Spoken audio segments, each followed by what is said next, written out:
Esse programa é uma produção independente e todo o conteúdo é de responsabilidade de seus idealizadores. Boa noite. Estamos novamente com o programa Transformando a Educação na Web TV Play. Para que eles se sintam parte da escola. Um trabalho técnico, um trabalho sério, comprometido, a gente pode sim ter ótimos resultados.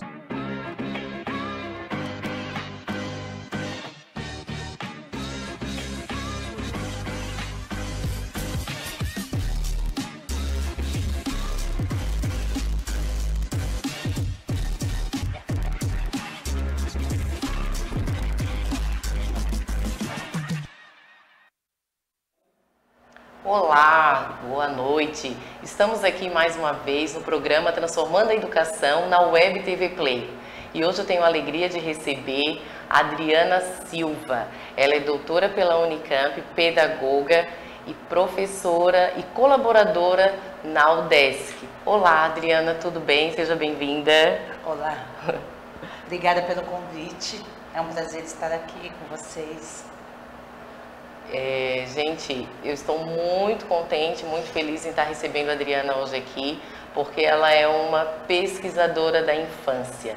E também ela vai contar pra gente um pouco dessa sua vinda de São Paulo para cá e a trajetória, os caminhos por onde ela percorreu para chegar até aqui. Pode ser, Adriana? Sim.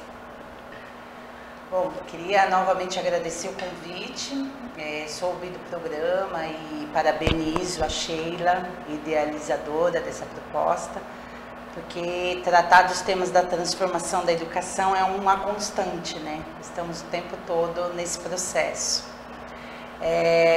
Contando um pouco da minha trajetória, eu fiz pedagogia no final dos anos 90 na Unicamp.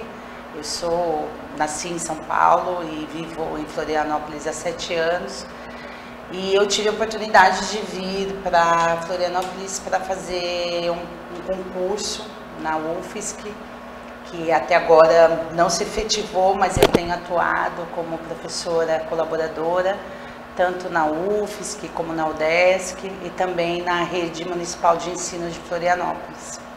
Então, um dos motivos que me trouxe a esse território as relações da educação e da infância, sobretudo da pequena infância, e as pesquisas que são referência no Brasil, né, nessa área aqui, no território de Florianópolis, da Grande Florianópolis.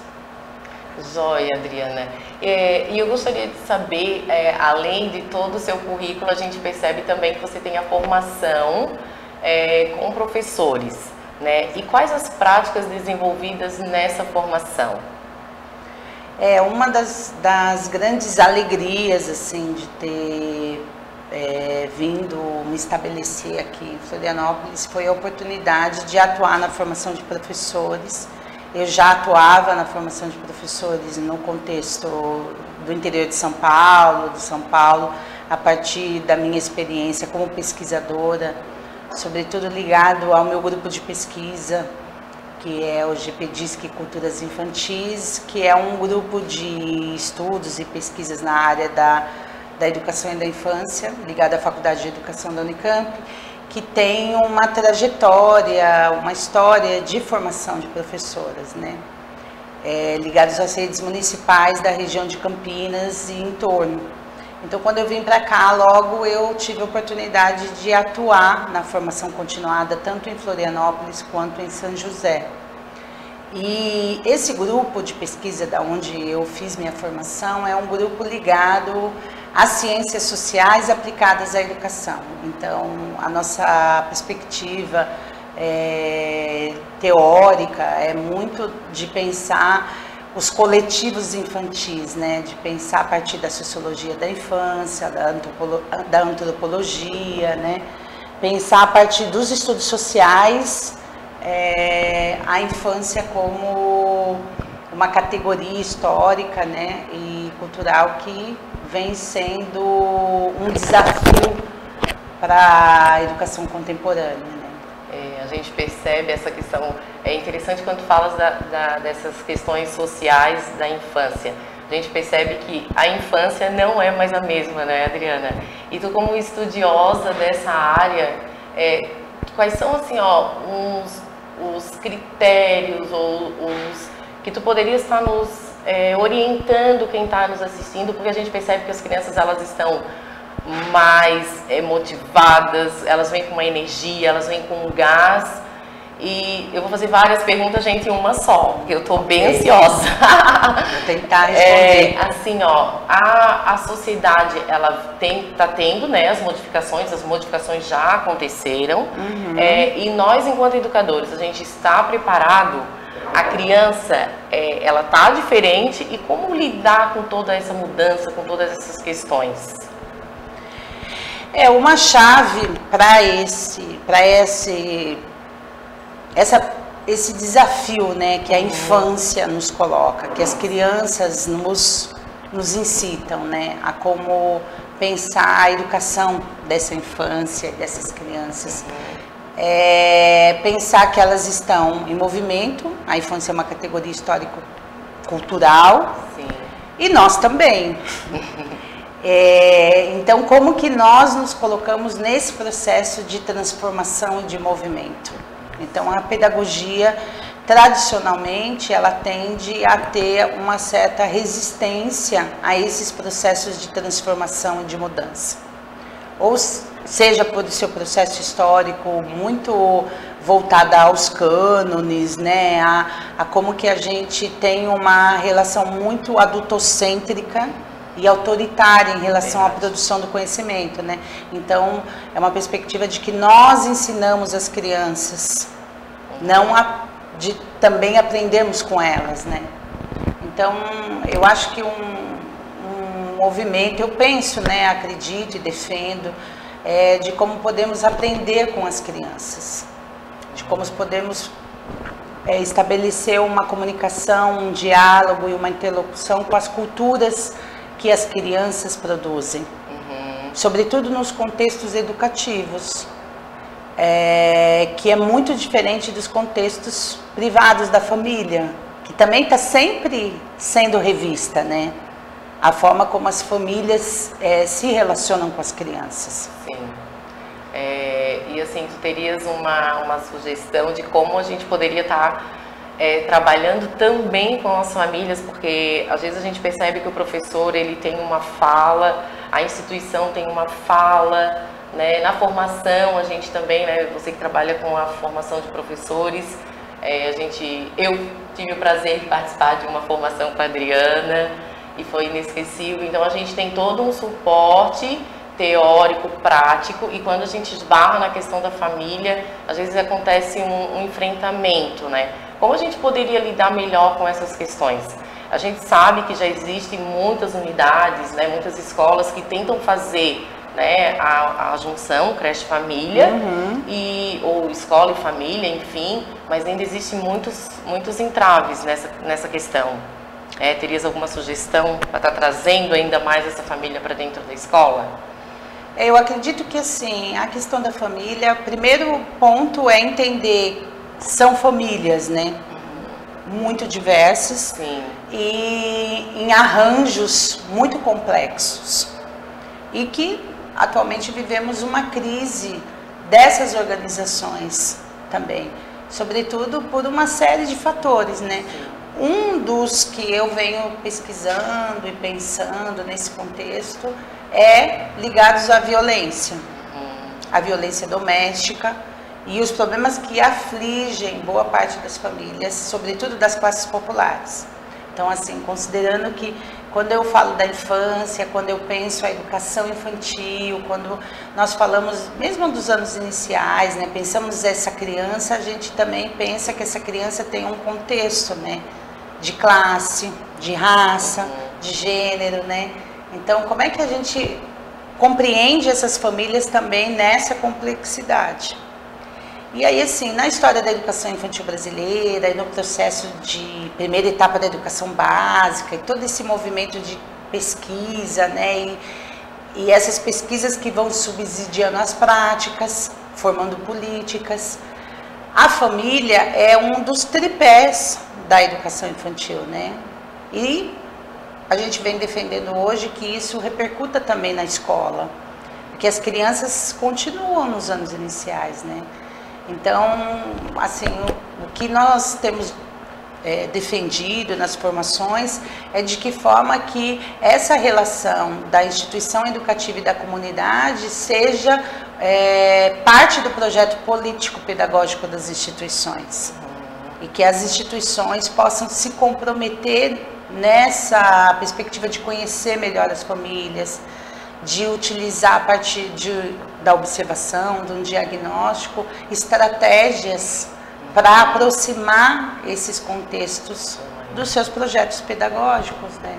Sim, é bem interessante fazer com que a família seja atuante, né, participante nesse processo, fazer realmente com que participam do projeto político-pedagógico, marcar reuniões para estar divulgando, compartilhando que existe esse documento, né? Exato. Eu costumava dizer, enquanto estava na direção, a gente fala reunião pedagógica, mas nós não explicamos para a família que a reunião pedagógica é um momento que os professores se reúnem para planejar. Então, se a gente não comunica, não tem como eles entenderem. Exatamente. Na verdade, a gente precisa também comunicar com excelência.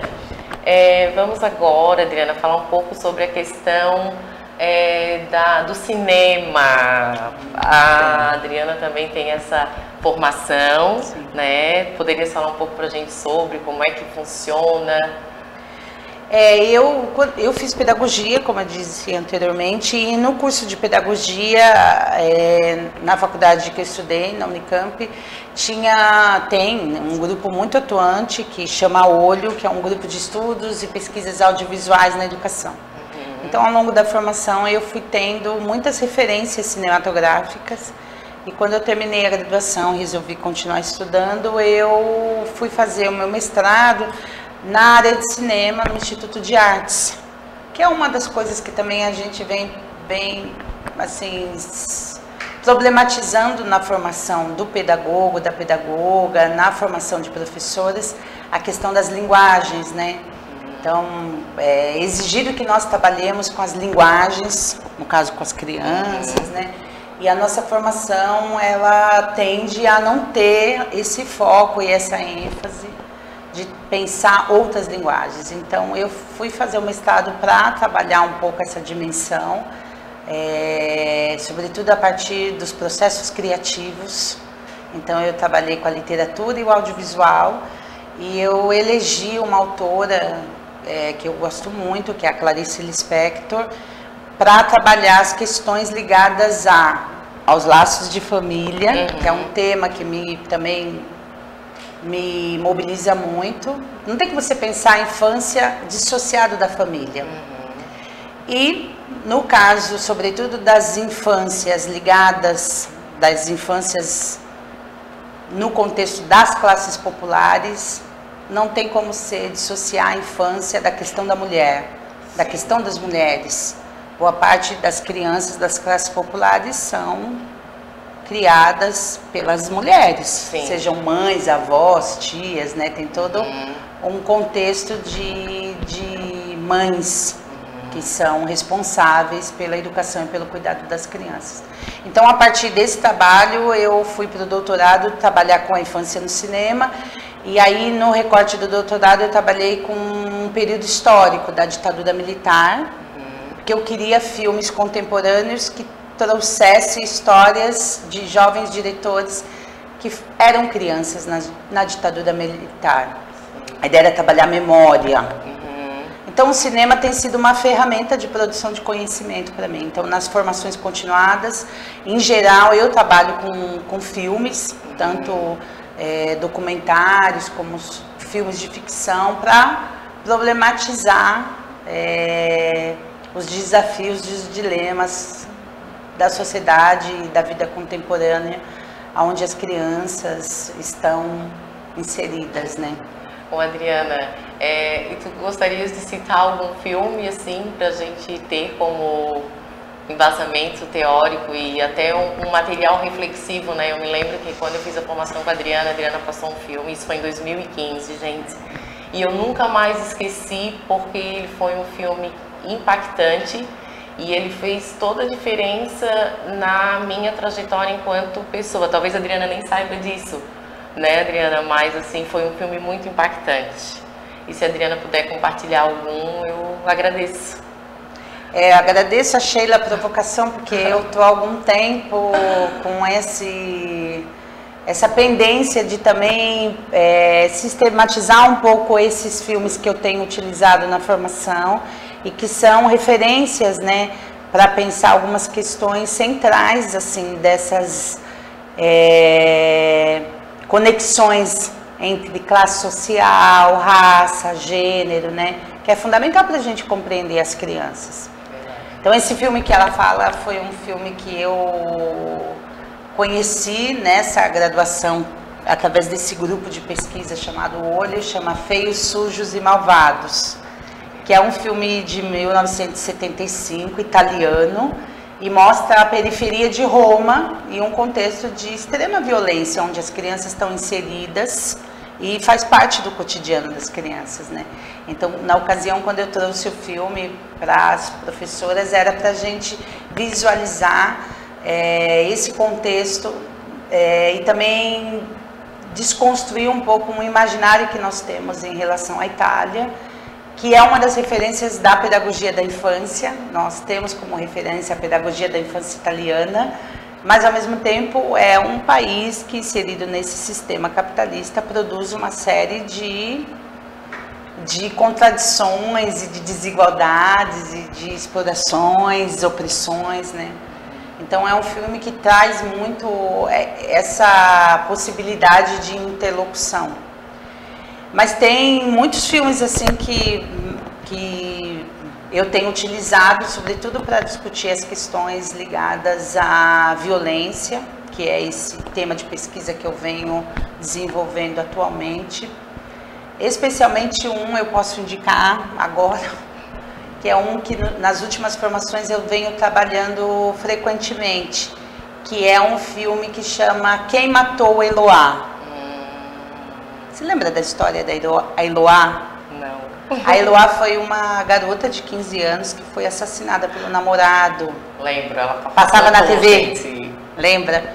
Ficava todo mundo acompanhando, ela ficou horas em cativeiro, assim, dentro do apartamento. E aí a polícia invadiu o apartamento e ela foi assassinada. Esse é um documentário curto que tem na internet, ele tem em torno de 20 minutos. E eu tenho levado sempre na formação continuada para discutir quem matou Eloá. Qual que é a provocação? De que a cultura da violência é uma cultura que é responsabilidade de todos. Então a questão da violência contra a mulher é uma responsabilidade de nós, professoras que trabalhamos com infância, e também de todos que acompanham, né, essas notícias referentes à violência. E tem sido um desafio assim conseguir trazer esses temas para a formação continuada, porque boa parte desses crimes são ligados a crimes passionais, né? Mas embora a gente tenha a lei do feminicídio, tenha conquistas em relação a isso, a gente ainda se depara com essa realidade brutal de homens que não são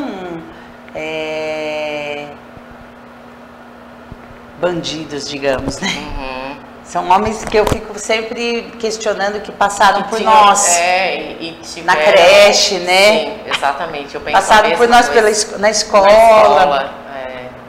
E a gente só tem aumentado os índices de violência contra a mulher. Então as questões de gênero que hoje têm sido combatidas por alguns contextos, né, políticos do governo atual, sobretudo aqui em Santa Catarina, né, do governo nacional, esse combate às questões de gênero só reforça essa situação que tem algumas teóricas que falam que é uma epidemia, né, uma epidemia, um genocídio de mulheres. E aproveitando o gancho em relação a Essa situação que vem acontecendo com as mulheres, eu gostaria que a Adriana também falasse um pouco sobre essa pedagogia feminista, né? Que a gente acaba, como ela disse, né? Nossas crianças são recebidas também pela maioria mulheres. E como que nós estamos, né, Adriana, nesse processo dentro das escolas, dentro dos CIs, NEIs e creches, né? Como que estão olhando para essas mulheres? Eu falo isso em respeito e também quero prestar minha solidariedade, né, para 3 mulheres da educação, professoras, que nós perdemos em menos de 2 meses. O ano letivo começou, né, no dia 17 de fevereiro para algumas unidades. Então, o meu respeito, a minha consideração e o meu carinho para a família da Uiara, né, que nesse momento a gente não tem palavras para confortar e acalentar o coração das mães, das famílias. Mas eu gostaria que a Adriana aproveitasse esse momento para falar um pouquinho para a gente sobre a pedagogia feminista. Eu agradeço a oportunidade, sobretudo porque tivemos o 8 de março, né, que foi celebrado no domingo, e aqui em Florianópolis teve atividades na ponte, no Parque da Luz, promovidos pela Prefeitura de Florianópolis, mas também pelo movimento social autônomo, né, das feministas de Florianópolis, de região, ressaltando que esse território nosso também é um território de muita resistência feminista. Tem o Instituto de Estudos de Gênero da UFES, que é uma referência mundial. Então, a todo ano é produzido uma série de materiais que são disponibilizados, e seminários, simpósios, muita pesquisa científica em torno dessa temática dos estudos de gênero, além de uma interlocução com o movimento social. E há alguns anos é realizado Fazendo Gênero, que é um grande evento aqui na UFSC, onde reúne militantes, ativistas do mundo todo nessa temática de estudos de gênero e perspectivas feministas. E nesse contexto, né, de vir para cá para estudar a questão da infância e encontrar com esse território feminista, também potencializou esse entendimento, né, de que não tem como a gente pensar a infância dissociado da questão das mulheres, né? E eu tive a oportunidade de, durante o doutorado, ir para a Itália fazer uma pesquisa sanduíche, né, que a gente fala o doutorado sanduíche, e eu fui para estudar a pedagogia da infância italiana, que é uma grande referência para nós, né? Tem uma série de publicações no Brasil, né? Então é uma grande inspiração para nós. E quando eu cheguei lá, eu me deparei com altos índices de violência contra a mulher, e foi lá que a primeira vez que eu ouvi essa palavra feminicídio, que é uma lei de 2015, eu fui em 2012, né? Então estava sendo discutido em vários lugares do mundo esse agravante penal dos crimes cometidos contra as mulheres, né? E aí quando eu volto para o Brasil, eu venho morar em Florianópolis, e eu comecei nas minhas práticas a trazer essa discussão de como que a gente pensava a pedagogia da infância, pensava a pedagogia para as crianças, e não considerava o contexto que essas crianças estão vivendo. Se boa parte dessas crianças vivem em contexto de violência. Então, essa pedagogia feminista, ela tem a ver com a observação do concreto, né? Quais são as condições de vida que as crianças vivem hoje, se as mulheres estão sofrendo violência doméstica, estão sendo assassinadas, e como nós da área não discutimos isso. Então, é uma provocação até para pensar uma questão que eu acho chave para qualificar o nosso trabalho como professora, sobretudo porque somos maioria mulheres, né, na educação infantil e nos anos iniciais, essa dimensão de uma politização docente, que no meu ponto de vista, é indissociável de uma perspectiva feminista. E aí algumas pessoas têm preconceito em relação ao feminismo, né? Mas o feminismo é uma teoria prática que busca um processo de humanização para esse mundo que nos desumaniza constantemente, né? E eu quero então, assim, finalizar, mas antes de finalizar, eu vi que ela trouxe uns livrinhos ali, gente. Vou pedir para ela passar pra gente, né? Porque é muito bom ter a Adriana aqui com a gente, é uma enciclopédia ambulante, conversar com essa mulher. E eu gostaria que tu falasse para quem está nos assistindo, já quero antes que eu esqueça, porque eu esqueço, de mandar um beijo pro pessoal do Facebook, que não deu pra gente interagir com vocês, mas muito obrigada por quem está sempre nos acompanhando. Vou deixar agora uma mensagem final, mas antes da mensagem final, a Adriana vai contar ali os livrinhos que ela trouxe para nós. Pode ser? Eu fiquei muito provocada, assim, pela questão da transformação, né, que é a proposta, né, de pensar transformar a educação. E aí eu trouxe duas referências que têm me acompanhado nesse momento de início do ano letivo, né, que são uma referência indígena, que é esse pequeno livrinho, Pequeno Grande Livro, do Ayrton Krenak, que é uma referência indígena muito importante no Brasil, e é um livro que chama Ideias para Adiar o Fim do Mundo.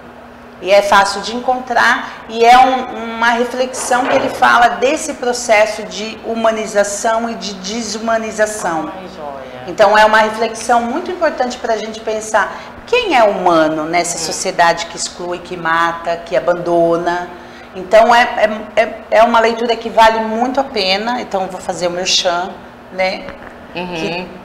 Que eu acho que tem dois grupos de interlocução que são fundamentais para a gente transformar a educação, para a gente aprender com eles, que é os povos indígenas e o feminismo negro. Quando eu falo de feminismo, não vai dar tempo de falar de feminismo negro, mas eu vou deixar como referência aqui o Pequeno Manual Antirracista, que é o último livro da Djamila Ribeiro, que é uma grande filósofa paulista, uma referência para nós. Ela tem uma coleção de feminismos plurais, que ela traz várias questões ligadas aos conflitos étnico-raciais, mas colocando na dimensão de que o problema do racismo não é um problema dos negros, é um problema de todos, sobretudo dos brancos, que têm o privilégio de uma sociedade tão racista, né? Então, nós brancos temos que discutir como deixar de alimentar essa sociedade tão racista, né? Então, fica as duas referências. Então, e eu agradeço novamente o convite. Tá. Bem rapidinho, Adriana, como falar do bottom que tu estás usando. Sim. Eu vi que a Adriana chegou aqui com um bottom. Eu queria fazer a referência, né, do 8 de março. Eu falei que teve atividade na ponte no domingo, mas na segunda teve uma grande marcha, que é da greve mundial de mulheres, porque a proposta é cada vez mais se apropriar, ressignificar o 8 de março, que tem uma história de luta das mulheres, né? Então, a dimensão da greve é fundamental. E aqui, viver com dignidade e liberdade, trabalho, corpo e território. Que era o lema, que é um lema mundial de se nossas vidas não importam, produzam sem nós. Então, as mulheres que estão na creche, que estão nas escolas e são desvalorizadas, estão adoecendo, elas têm que tomar consciência disso. Se eu não sou valorizada, se eu não sou reconhecida, né, eu tenho que dar um jeito de transformar essa situação. E dar um basta é um passo fundamental, né? Então, a Greve Internacional de Mulheres é um movimento muito importante que nós, professoras, temos que estar mais próximas. Verdade. Eu agradeço, então, a vinda da Adriana no programa e quero, assim, de coração, desejar sucesso na luta, na caminhada. Tá, Adriana? Estamos muito juntas. obrigada, estamos juntas. Então, hoje a frase que eu encerro o programa é uma frase diferente. Não é a frase do Mahatma Gandhi, mas eu vou deixar aqui o título de um poema de uma professora que o nome dela é Cíntia dos Santos. Eu peço para que vocês procurem esse poema e façam uma reflexão. O nome do poema é Vamos Cuidar das Coleguinhas. Agradeço também a Cíntia dos Santos, que nos deixou esse belíssimo poema para que nós façamos uma bela reflexão nesse cuidado com as coleguinhas. Um grande beijo. Mais uma vez, meu sentimento à família da Uiara. E não só a família da Uiara, mas todas as professoras do Centro de Educação Infantil Érica Schmidt de Souza. Porque quando a gente fala em perda, a gente pensa na família e pensa também nas pessoas que conviveram com ela. Então, um grande beijo e até o próximo programa. Obrigada. Muito bem.